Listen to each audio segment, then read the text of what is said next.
어떤 상대적으로 좀 접근이 쉽게 된 이게 제 생각에 30대들이 금방 아파트 욕망에 뛰어든 기성세대와 똑같이 하는 거잖아요. 지금 더 노골적으로 하잖아요.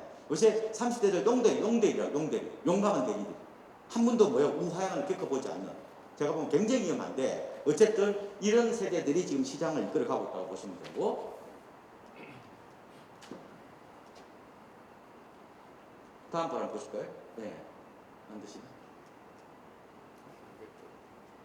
자, 요 정도를 하시고, 여기 조금 안 되죠? 밑에 누르면 안 나오네.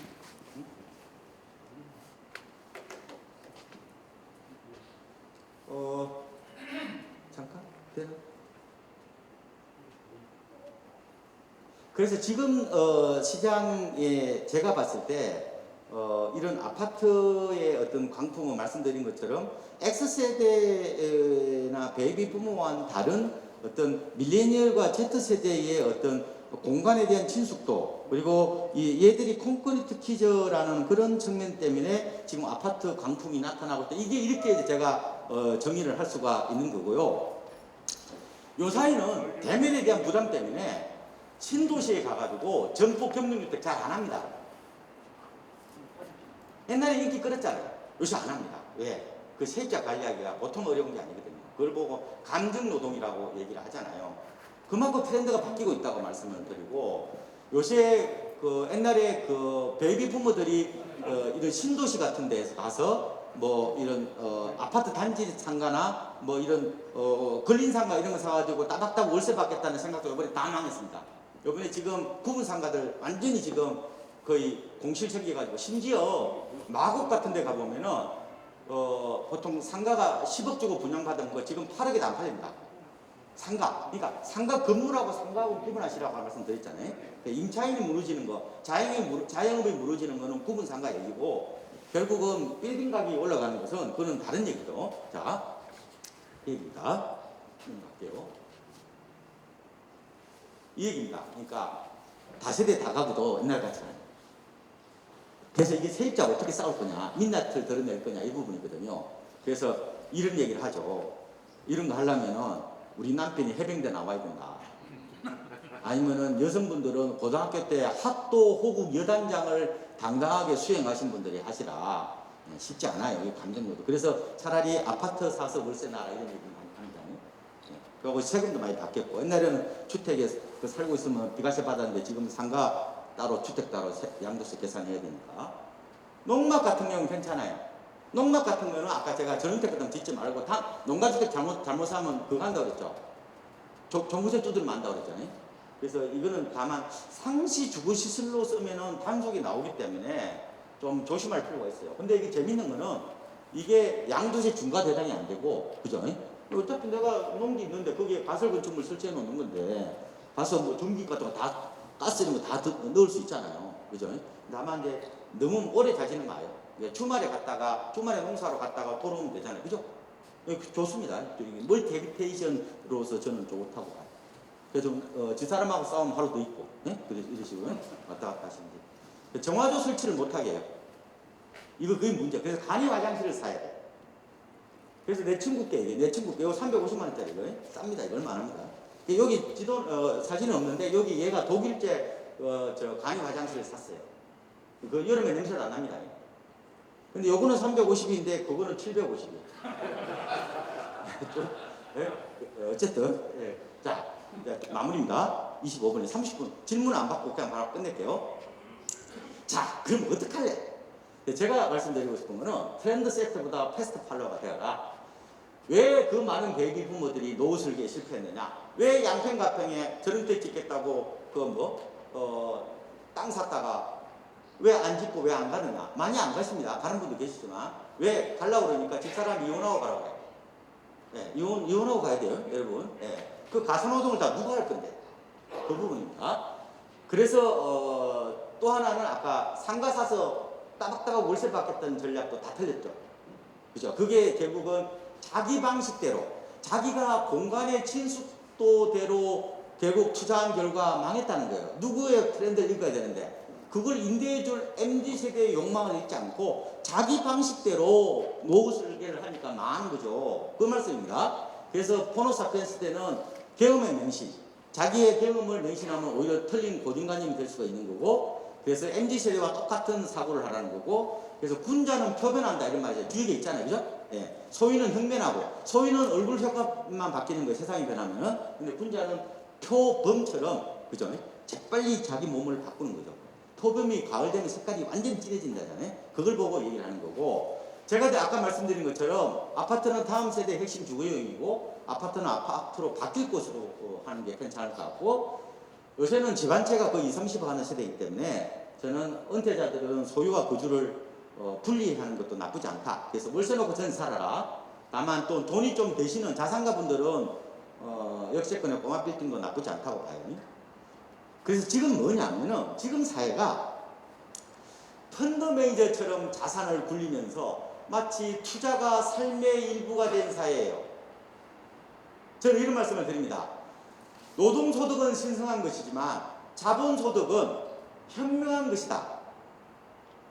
노동가치설이 전부가 아니에요. 땀 흘린 게 모든 게 전부라는 걸 얘기를 하면 요새 MZ세대들한테 얘기하면 빰 맞습니다. 그 트렌드가 완전히 달라졌어요.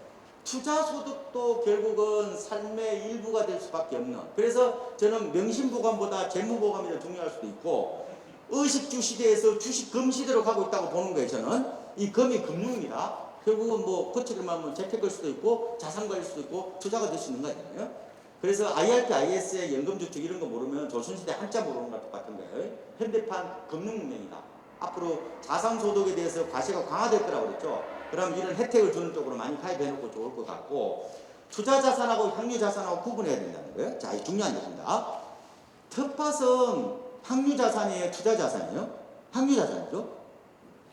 그 다음에 전원주택도 다 향유자산이에요. 그러니까 여러분들께서 이왕이면은 향유자산은 빌려 쓰고 투자자산을 압축해서 심플하게 자산을 구성하는 게 저는 좋겠다는 생각이 들어요. 나이 들수록 심플하고 슬림하고 이지 라이트라고 그러거든요. 이거 보고 네, 심플하게. 왜? 나이 들면 치매와. 그런데 무슨 포트폴리오를 짠다는 거예요. 그게 현실적으로 그 다 맞는 거예요. 제가 보면. 그래서 제가 꼭 드리고 싶은 거는 결국은 캐시플로우예요. 가장 중요한 게 캐시플로우 아시죠? 아까 그래서 제가 부동산이 어떻게 보면 우리가 짐이 되느냐 감옥이 되느냐 아니면 이게 언덕이 되느냐 그 차이는 캐시플로우가 나오느냐 안 나오느냐 그 차이라고 보거든요. 그러니까 아파트도 월세가 나올 수 있습니다. 그렇게 하시고, MZ세대의 욕망을 읽는 거는 결국은 우리 자녀들의 욕망을 읽는 거하고 같은 거예요. 그래서 이런 말씀을 드립니다. 여러분들 꼭 마지막으로 기억해야 될 거는, 내가 부동산을 판단했을 때 반드시 우리 자녀들이 선호하고 이용하고 관리할 수 있는 부동산을 사세요. 나중에.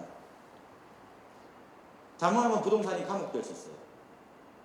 우리 아버지 세대들이 전국에 임야나 농지들을 쇼핑해 놓은 분들이 많아. 그거 물려받았어.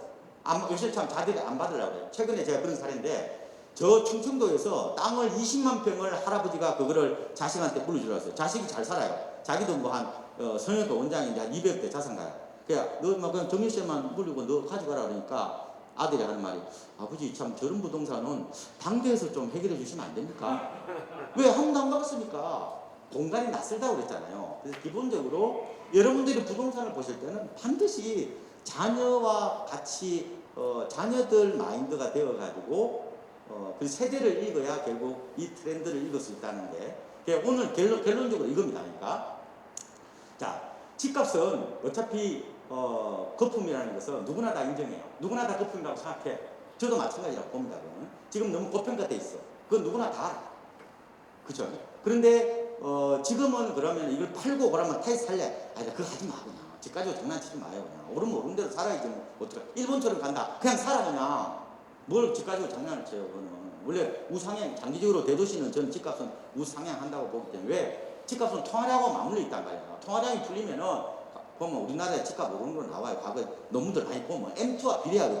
그러니까 너무 집 가지고 장난치지 말고 그냥 사시고, 기존의 집을 어떻게 내가 리모델링 할 건지, 이거를 내가 나이 들어서 월세 놓고 전세로 빠져나갈 건지에 대한 집 가지고 현금 흐름을 창출할 수 있는 부분에서 가장 먼저 보시라. 그 근간에는 결국은 뭐냐? MZ세대의 욕망이 있는 거다. MZ세대의 욕망이 뭐냐? 얘들 아파트 키즈다. 얘들 아파트 외에는 아무도 모르는 애들이다. 그리고 아파트 쏠리면 상황은 앞으로 심해질 거다. 이런 말씀을 제가 드리는 거죠. 왜냐? 그 주거 트렌드는 저는 편의로 가는 그 큰 열차는 저는 뒤로 가지 않는다고 봐요. 그거는. 그래서 어지간하면 이런 쪽으로 하고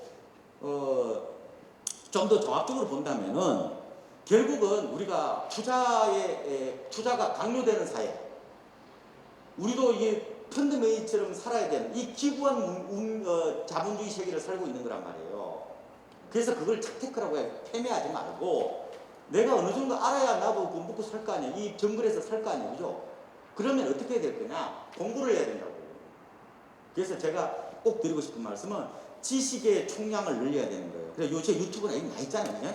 지식의 총량을 늘리는 게 결과적으로 내가 부동산이든 여러 가지든 내가 이겨나갈 수 있는 방법이고, 결국은 그게 사유의 총량을 늘리는 거예요.